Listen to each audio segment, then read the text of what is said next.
Yo, what's good, man? This is your boy at DFSMasterMind _ over on Twitter. Thank you for clicking on today's video. Today's date is June the 13th, man. We have 15 games, man. We got a full slate. A bunch of things to like on this slate, man. Today I want to talk about my new strategy moving forward. I want to talk about I got a recap last night, and then I'm gonna give you my normal, my normal shebang-a-bang. And I'm gonna be calling these getting to the green line.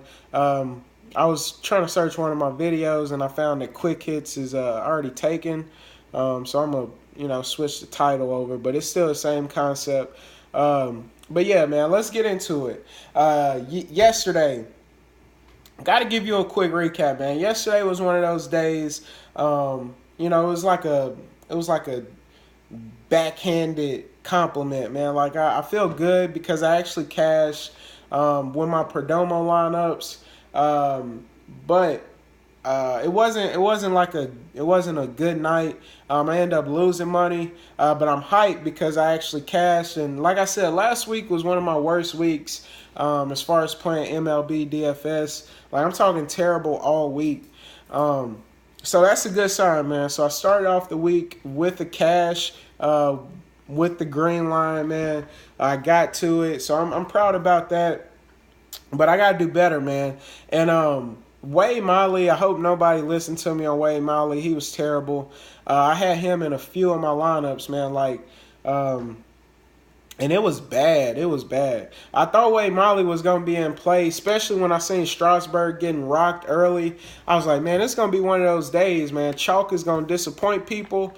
I was like, let me get I was already on Wade Miley to begin with. I thought he would be a bit contrarian. Thought he would be be in a decent spot. He was very contrarian. He was 1.2% owned in most of my tournaments. Nobody wanted any of them, and for good reason, man. He got rocked last night. But I ain't too proud to face my mistakes. That was a bad call. I had Musgrove, who was actually doing decent, man, but he ended up injuring himself in the fourth inning. He got pulled out of the game. So that hurt me in a few lineups. Perdomo was my only bright spot. Rick Porcello underperformed. He didn't do very well. Mookie Betts, he carried me. Mookie Betts put the team on his back, man. He really did. Had a really, really solid game. But yeah, man, so I won a little bit and I lost a little bit last night. Nothing to, write home about. But we're going to move on to today, man. I'm ready to cash out tonight. We finna get to that green line. I forgot what I was about to say. I was about to say something very... Oh, yeah. Moving forward, man, this is what I'm going to do. Because I've been doing... Like, one thing that I've noticed about myself and why I feel like I've been losing a lot here recently, I've been straight up just playing too many lineups, man. I've been running too many different people out there. And it's costing me. Too many different pitchers, way too many hitters. I'll try to do one-offs from too many teams. And I kind of just got away from my original strategy, man. And I got to hone it back in. I got to get focused. So from here on out, moving forward, I will be making... I'll limit myself to 2 lineups, and I'll explain it. On FanDuel, I'll limit myself to 2 lineups. DraftKings, I'm going to do 1 lineup, and I'll multi-enter those lineups. That's all I'm going to be doing. No variations. I'm not doing 3 or 4 or 5 lineups. I'm not doing that anymore. It's just a way to I think it's a way to blow money fast. Now, other people may have different takes. One thing that I do know, the more chances you take on people, the less likely all of your people will hit. So I'm going to just limit myself, man. I'm going to hone in on the few bets that I like, that I love, and I'm going to plug these guys into the majority of my lineups. I'm going to be picking 2 pitchers for DraftKings, of course, and the 2 pitchers I pick on my DraftKings lineups, I will have a variation of those pitchers on my lineups for FanDuel, and that's what I'm rocking with, man. Because I gotta get it, man. I've been on a bad losing streak, and I'm trying to bounce back, man. It's tough, dude. I'm struggling, but I'm finna put in the work today. I've already put in some work. I want to put this video out here, and we about to cash out, man. So let's get it. Starting off with pitching, man. Pitcher, I'm rocking with Jason Vargas. That's my number one pitcher for tonight. 100% exposure. Jason Vargas, I'm going to lock him in. Well, it wouldn't be 100% exposure because I said I'm going to make two different lineups. So, anyway, y'all get it. I like Jason Vargas tonight, man. He's one of those guys. He has reverse splits. He's actually very, very good against right-handed hitters. He struggles against lefties. And the Giants are full of right-handed hitters, man. Their projected lineup looks terrible. I think the only threat would be Nunez, Posey, and Pence. Everybody else, we can get past these guys, man. San Francisco is a good pitcher's park. We got wind blowing out. That doesn't change too much just because the way the stadium is fixed. So I like Jason Vargas, man. Implied run total for the Giants is 3.9. Implied run total for the Royals, 3.7. I think Vegas has this one wrong, and I wouldn't be surprised if the numbers change, in the Royals' favor. I think the Royals actually get to Todd Blatch. And yeah, man, that's why I like him, man. K-Stuff will be there. I think he definitely gets a quality start, gets a dub. So I'm going to lock him in, man. I really like him. Next pitcher I like is going to be Marco Estrada. I think a lot of people are going to go after the bigger arms. I'm going to save me a little money. Going up against the Tampa Bay Rays, these teams play each other a lot. Tampa Bay is still known for striking out, even though they've been putting up hella runs here recently.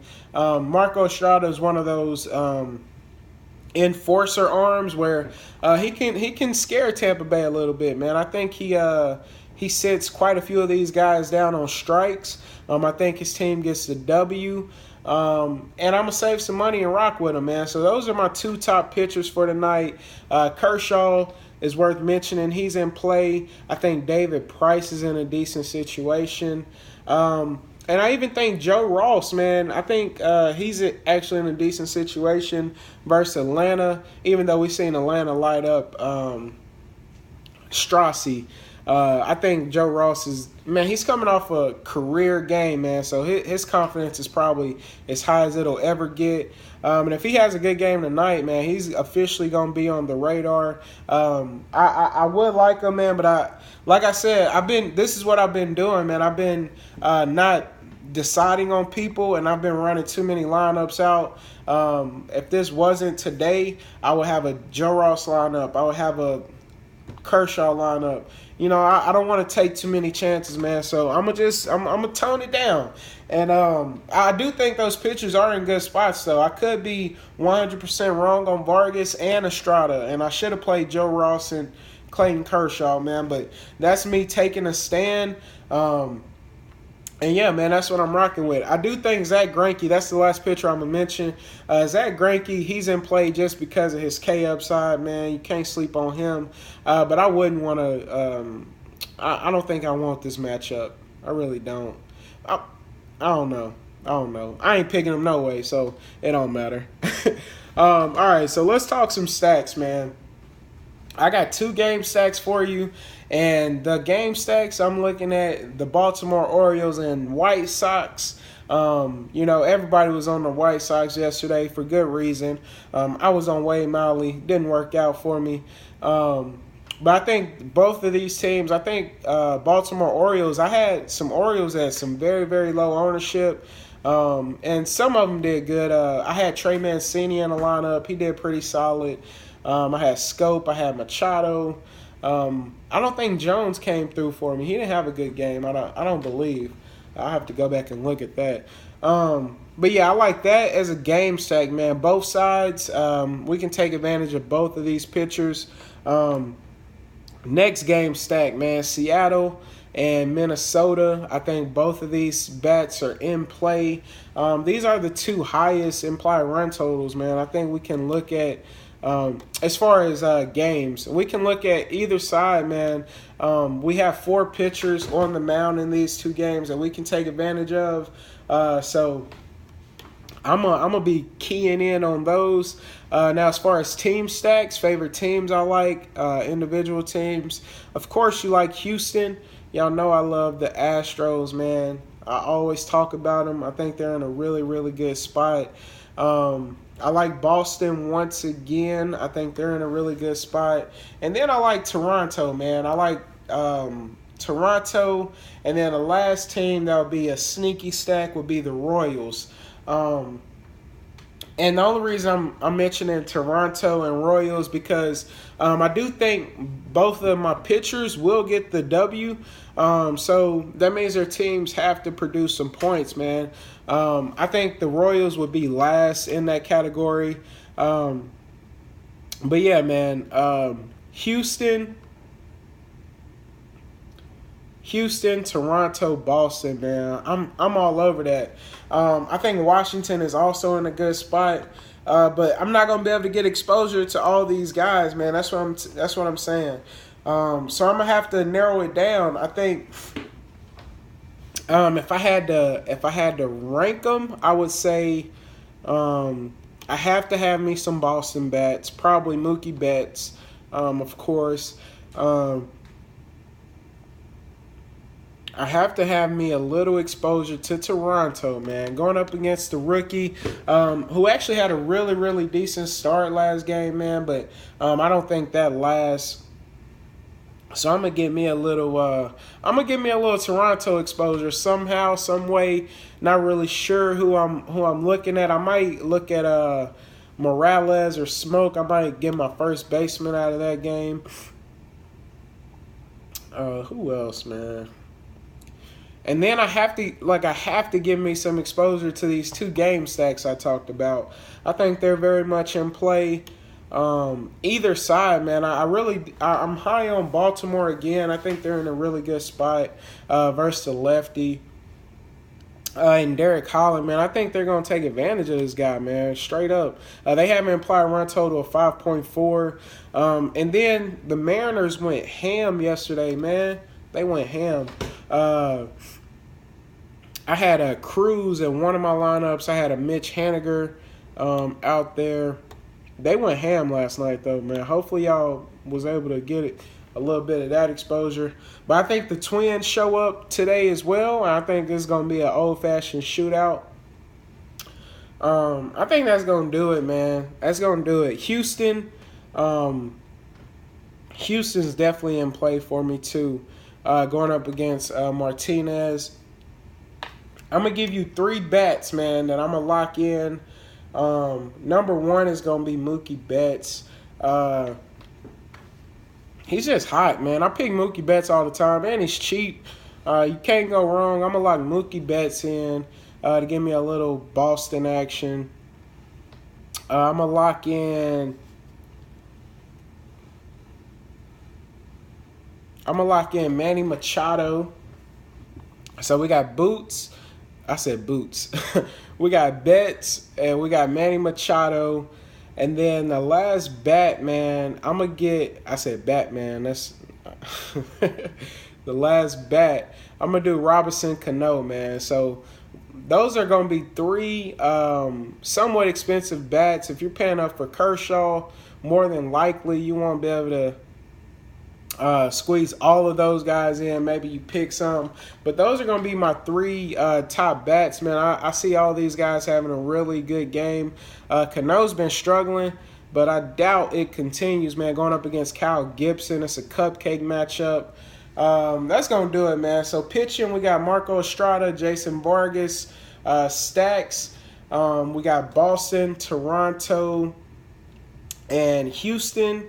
And then game stacks, Baltimore White Sox, and then Mariners Twins. And And yeah, man, 3 bats, Manny Machado, Cano, Mookie Betts, man. Y'all bless up and get to the green line.